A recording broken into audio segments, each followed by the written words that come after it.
My heart had never felt so heavy, not even when I carried the burdens of life on my own shoulders. My name is Sophia, and if you've ever had a child, you'll know that the love you carry for them is beyond anything else in this world. But at 62 years old, I thought the love and sacrifices I made for my daughter would be enough to keep us close. I never imagined I would be sitting here at my kitchen table, trying to make sense of the words she said. To me, words that cut deeper than anything else. It wasn't supposed to happen like this. I thought the love I gave Lily would be enough to keep us together. But sometimes, love alone isn't enough. Sometimes, it's about how you show that love. And I had learned that the hard way. It all started when I handed my house over to my daughter, Lily. It was a small house, nothing extravagant, but it was everything to me. I'd worked hard for it. I had sacrificed so much to provide for Lily after her father left us. I remember the long nights, the days spent working 2 jobs, and the years of struggle. But when I looked at Lily, I saw a bright future. I saw someone who could do anything she set her mind to. In my eyes, she was my greatest achievement. But I had failed to realize that, despite all my sacrifices, I hadn't truly prepared her for the world. I hadn't given her the one thing she needed the most: freedom. The freedom to make her own choices, without feeling like I was always hovering, always trying to protect her from the world. The house had always been a symbol of my success, a place that I had worked tirelessly to turn into a home. Every corner, every wall, every piece of furniture had a story attached to it. It wasn't just brick and mortar. It was a testament to the life I had built for my daughter and me. When I handed it over to her, I thought I was giving her more than just a roof over her head. I thought I was giving her a foundation, a place to build her own future. She was married by then, with a family of her own. Lily had found a good man in Jake, a kind and hard-working guy, though not particularly wealthy. When I saw their small apartment and how much they struggled with bills, I decided it was time. I wanted to help them, to give them something they could call their own. It made perfect sense to me. I worked so hard for that house. It only seemed right that Lily would have it. I signed over the deed, made her the legal owner, and thought I was doing the most selfless thing I could possibly do. In return, Lily seemed grateful. At first, it was everything I had hoped for.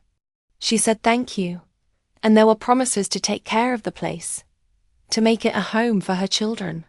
I even offered to help with renovations and maintenance, but she always said she didn't want my help. She wanted to do things on her own. I respected that. I had always wanted her to be independent, to stand on her own 2 feet. But looking back now, I can see that my insistence on being involved may have been the beginning of everything that came after. At first, everything was fine. She called me often, invited me over for dinner, and I had the pleasure of seeing my grandchildren grow. But over time, the calls became less frequent. Visits were shorter, and I noticed that, when I did visit, Lily seemed distant, almost as if she were doing it out of obligation, rather than genuine desire to spend time with me. Convinced myself it was just life getting in the way. After all, she had 2 young kids, a husband, and a household to run. But deep down, I knew something wasn't right. I knew she wasn't just busy. There was something more, something unspoken, growing between us. I kept asking myself if I had made a mistake in giving her the house. I had thought I was giving her a future, but now I was wondering if I had just given her a burden. I had given her my life's work, but maybe, in doing so, I had taken away her ability to truly value it. Maybe the house had become a symbol of my expectations rather than a gift. I had poured my heart into it, and now, in some way, I had poured my heart into her, and I was starting to see the cracks in our relationship. The turning point came one rainy evening, just a few months after. I signed over the house. I had planned a surprise visit to see my grandchildren, bringing with me homemade cookies and their favorite books. I arrived unannounced, as I often did, hoping to surprise them and brighten their evening. When Lily opened the door, I saw something in her eyes that I hadn't seen in a long time: irritation. Not the warmth I had come to expect, but a coldness. That made me take a step back. "Mom, what are you doing here?" she asked, her voice clipped. "I thought I'd drop by," I said, trying to sound cheerful. "I brought some treats for the kids." Lily didn't say anything right away. She stepped aside, letting me in, but I could sense the distance between us. It wasn't just physical, it was emotional. Her smile didn't reach her eyes, and her tone was sharp in a way it hadn't been before. I tried to push past the awkwardness, focusing on the kids, but I couldn't shake the feeling that something was terribly wrong. After the kids had gone to bed, Lily and I sat in the living room, the silence hanging between us like an unspoken wall. I could feel the tension, but I didn't know how to address it. I had always been the one to fix things, to make everything better, but this time, I didn't know where to start. Finally, she spoke. "Mum, I don't need you hovering over me all the time. I can take care of myself, and I can take care of my family." The words hit me like a slap in the face. My mind raced, trying to understand. "What are you talking about, Lily?" "I'm just trying to help." She shook her head. "You don't get it, do you? You've been trying to control everything. The house, my life, my family. I didn't ask for this. I didn't ask for you to give me everything." Her words stung, but I couldn't deny the truth in them. I had been trying to hold on to her, to fix things for her, even when she hadn't asked me to. My love had become overwhelming, and instead of lifting her up, I had trapped her. "I thought I was helping you," I whispered, my voice breaking. Lily's expression softened slightly, but the hurt in her eyes was clear. "I know, Mom, but sometimes love isn't about giving everything you have. Sometimes it's about letting go." Those words stayed with me long after I left her house that night. I had to face the painful truth that, despite all the love I had given, it wasn't enough. I had smothered her with my expectations, and, in doing so, I had lost the very connection I had worked so hard to preserve. That was the beginning of a slow, painful unraveling. The distance between Lily and me grew, and I was left trying to figure out what had gone wrong. My house, once a symbol of everything I had done for my family, had become a reminder of what I had failed to see: the importance of letting go. And now, I had to face the harsh reality that no amount of love or sacrifice would ever fix the damage I had done by not giving Lily the space she needed to grow. After that night, everything changed. The hurt in Lily's eyes lingered in my mind, echoing through my every waking moment. I had always been the glue that held our family together, the one who kept everything from falling apart. But now, it felt like the very fabric of our relationship had torn beyond repair. The woman I had raised, the little girl I used to tuck into bed every night, was now someone I didn't quite recognize. The distance between us grew, not just in miles, but in emotions. It was as though an invisible wall had gone up between us, one I had no idea how to break down. I tried, at first. I sent texts, each one more desperate than the last, trying to reach her, trying to bridge the gap. "I'm thinking about you, Lily," I'd write, hoping to remind her of the bond we once shared. "Let's get together soon. I miss the kids." But each response was colder than the last. "We're fine, Mom. Don't worry about us." It stung every time, but I convinced myself it was just the pressures of her life work, kids, her husband, Jake. Life was busy. I could understand that, Still, a part of me felt like I was clinging to a fading thread, hoping it would somehow pull us back together. But at DIDN single quotes T. I spent hours each day trying to fill the empty space in my life. I became obsessed with my work, throwing myself into projects to drown out the loneliness. At first, it was a relief. I could push away the pain, focusing on things that kept my mind occupied. But as the days turned into weeks, I found myself growing more isolated. The house was quiet. The world seemed smaller.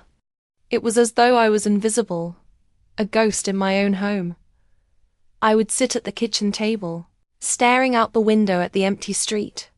I had no one to talk to, no one to share my thoughts with. My friends had their own families, their own lives. I didn't want to burden them with my pain. And Lily had made it clear that she didn't need me anymore. The realization hurt, but I couldn't ignore it. Every phone call I made to her was met with short answers, polite but distant. I could hear the frustration in her voice sometimes, as though my very presence was an inconvenience. When I did get the chance to see her, it was always under strained circumstances. I would visit the house, hoping for a moment of connection, a chance to be with my grandchildren. But it always felt forced, like I was intruding on a life that no longer had room for me. Lily would smile, but it didn't reach her eyes. Jake would nod politely, but his warmth had vanished. And the kids, they didn't seem to know how to act around me anymore. Unsure whether they should call me Grandma or just refer to me as Mom's mom. One Sunday afternoon, I made my way to their house, bringing with me a basket of baked goods for the kids.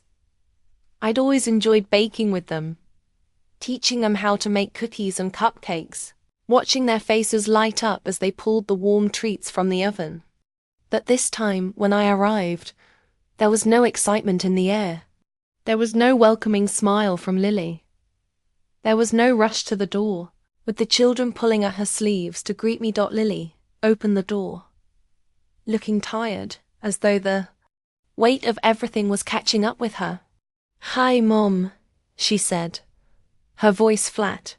She stepped aside to let me in, but the coldness was palpable. I placed the basket on the counter and tried to engage the kids, but they were distracted, glued to their tablets, barely glancing at me. I tried not to let the silence eat at me, but it was hard. So much had changed, and I was left to watch. From the sidelines, helpless. After a while, Lily sat down across from me, looking at me with eyes that no longer seemed to belong to the daughter I had raised. "Mum, we need to talk," she said, her voice softer than before, but firm. My heart sank. I had been bracing myself for this moment for weeks, but I didn't know what she was going to say. Part of me feared the worst. "What is it, honey?" I asked, trying to keep my voice steady. She took a deep breath, her gaze shifting to the floor. "I know you think you're doing what's best for me and the kids, but you're not. You keep giving, Mom. You keep trying to help, but all you're doing is making us feel smothered." The words stung, but I had to listen. She was speaking the truth, whether I liked it or not. My love, my constant presence, had become a weight she couldn't carry anymore. She continued, her voice trembling slightly as she spoke. "I never asked for the house, Mom. I didn't need it. I didn't ask for everything you've given me. It's too much. I need to be able to do things on my own, without you always." Looking over my shoulder, my throat tightened as I processed her words. I had always wanted what was best for her. I had believed that giving her everything, giving her the house, giving her my time was the way to show my love. But now, I was realizing how misguided I had been. I had thought I was helping, but all I had done was make her feel trapped. I had given her everything, but in doing so, I had taken away her ability to make her own choices. I didn't realize. I whispered, feeling the weight of the truth settle in. I just I wanted to make things easier for you. Lily sighed, her expression softening for a moment. I know, Mom. I know you meant well. But I can't live my life with you constantly hovering over me.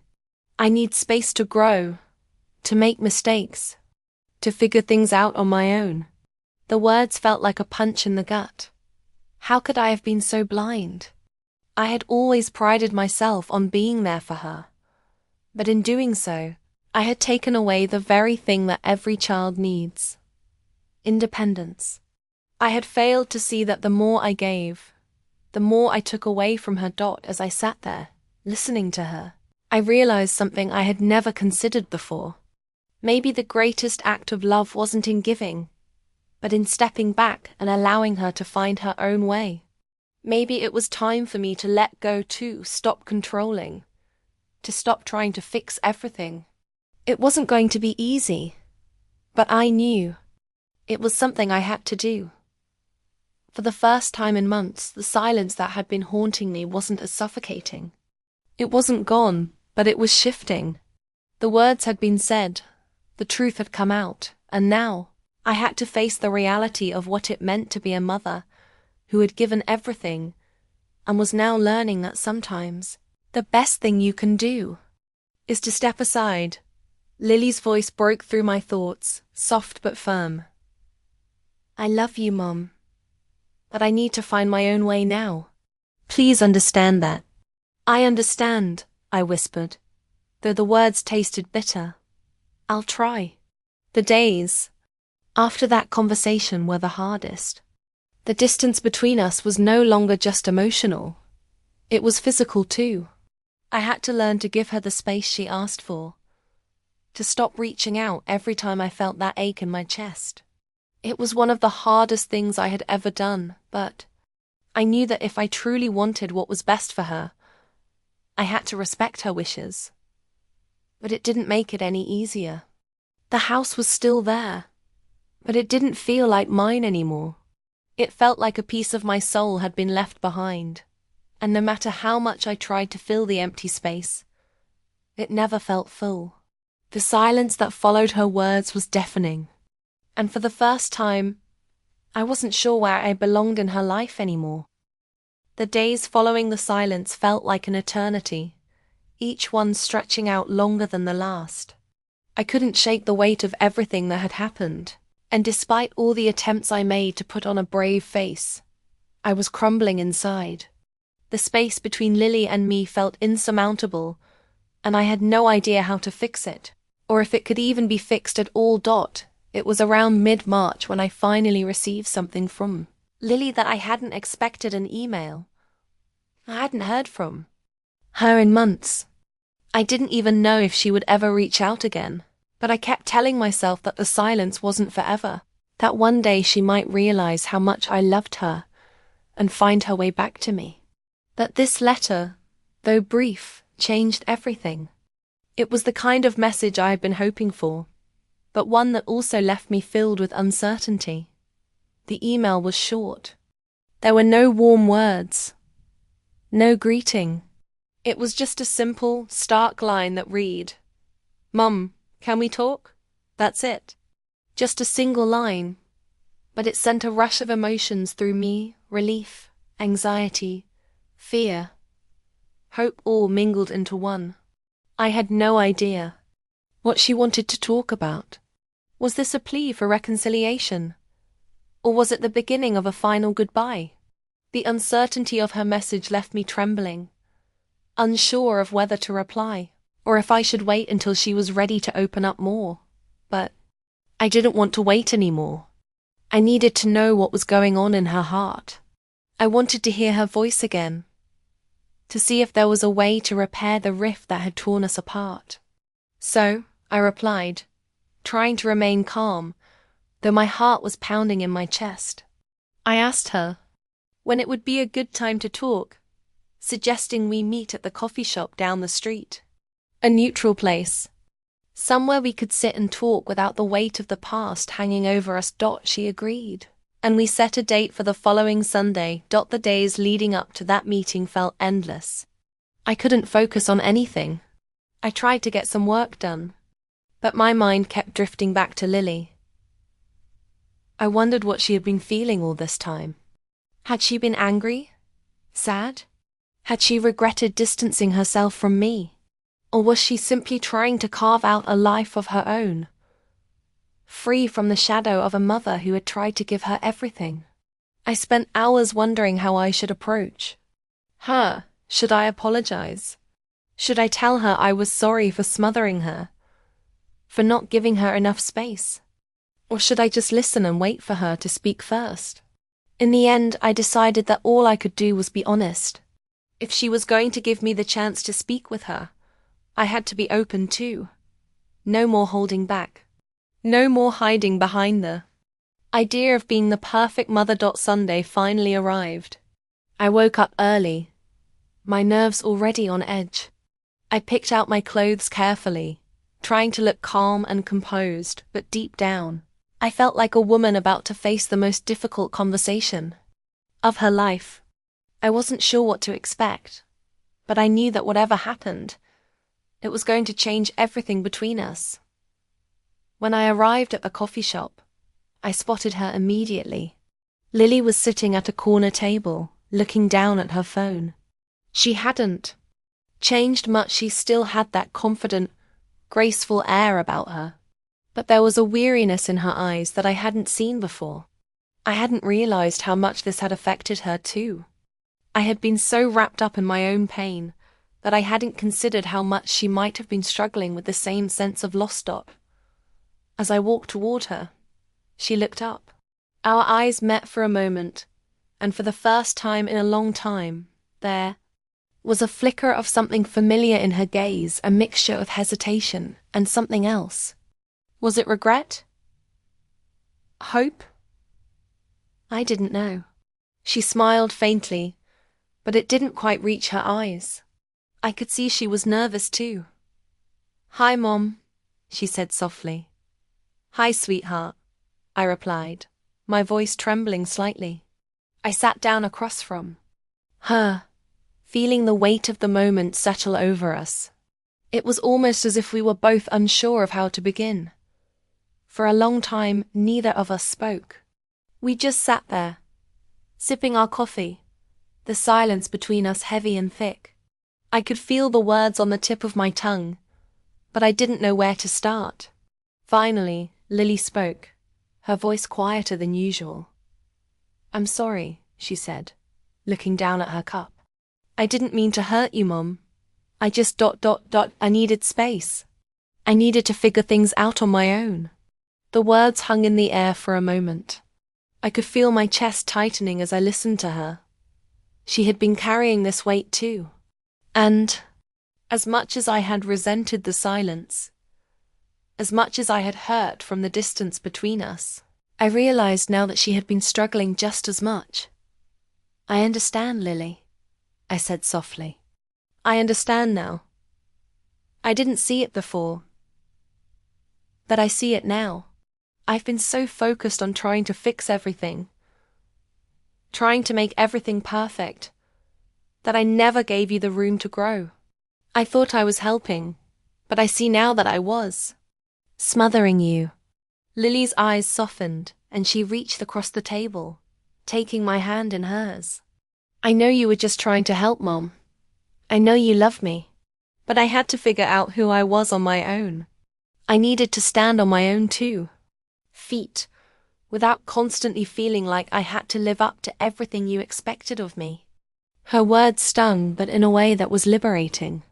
I realized then that I had placed expectations on her that she had never asked for. I had pushed her to be something she didn't need to be, someone who could meet my every need, fill the empty spaces in my life. But she was her own person, with her own dreams, and her own path to walk. "I didn't know how to let go," I said, my voice thick with emotion. "I didn't know how to stop trying to fix everything. I thought I was giving you what you needed, but I see now that the most loving thing I can do is let you be you, without trying to hold on so tightly." Lily nodded, squeezing my hand. "I know, Mom. I know you were just trying to help. I don't want you to think I don't love you. Because I do. But I needed to find my way too. For the first time in months, I felt a sense of peace settling over me. The conversation wasn't easy, and it didn't erase all the hurt. But it was the first step toward healing. It was the first step in realizing that sometimes love isn't about holding on so tightly. It's about giving the other person freedom to become who they are meant to be. We talked for hours that day, not just about the past, but about the future, about how we could rebuild our relationship, not as mother and daughter bound by expectations, but as two people who loved each other, each with their own path to follow. That day we didn't fix everything. We didn't undo the damage that had been done, but we took the first steps toward healing. And for the first time in a long time, I felt hopeful. I realized that even though we couldn't go back to what we had before, we could still build something. New a relationship grounded in understanding, respect, and above all, love. And perhaps that was the greatest gift of all.